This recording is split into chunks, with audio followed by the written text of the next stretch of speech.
ආදරයෙන් පිළිගන්නවා Ceylon easy recipes අපේ channel එකට. අද වීඩියෝ එකෙන් රසට සුවඳට ඉස්සෝ කරියක් හදාගන්න විදිය අරගෙන ඇවිත් තියෙන්නේ. ඉතින් අපි ඉක්මනින්ම යමු වීඩියෝ එකට. මෙතන මම ඉස්සෝ ග්‍රෑම් 200ක් විතර අරන් තියෙන්නේ. ඉස්සෝ ටිකට ගම්මිරිස් කුඩු ටික, ලුණු කුඩු ටිකක් දාලා කවලම් කරගෙන විනාඩි 10ක් 15ක් විතර සීසන් වෙන්න තියලා තියමු. විනාඩි 10කට විතර පස්සේ ඉස්සෝ ටික සීසන් වුණාම අපි භාජනයක් ලිපර තියලා ඒක රත් වෙනකොට පොල් තෙල් මේස හැඳි එකමාර එකතු කරගමු.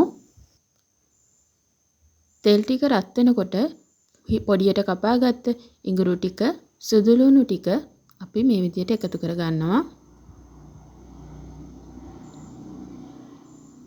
ඉඟුරු සුදු ලුණු ටික රන්වන් පාට වෙන්න බෙදගමු.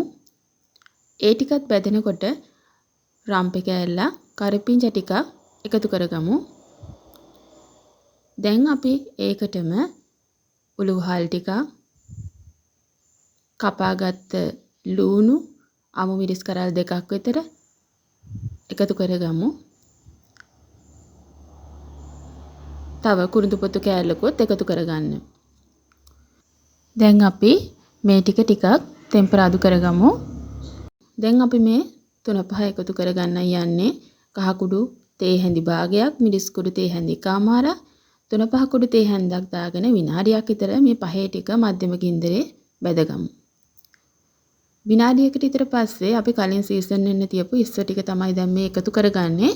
ඉස්සෝ ටික දාලා මේ විදිහට හොඳින් කවලම් කරගන්නවා.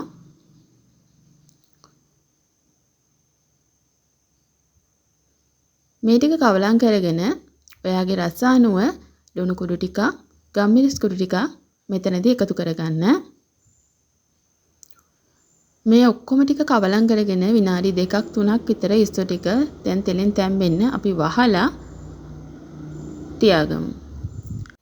දැන් මේ විනාඩි 3කට විතර පස්සේ වලට පීනවා ඇති ඉස්සවල වතුර ගතිය හොඳට එළියට ඇවිල්ලා මම මේ වෙලාවේදී මුරුංගා කොළ ටිකක් එකතු කරගන්නවා.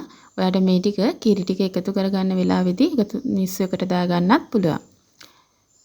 දැන් මම මේ ඉස්සෝ ටික වැහෙන ගානට පොල් කිරි එකතු කරගන්න තමයි යන්නේ.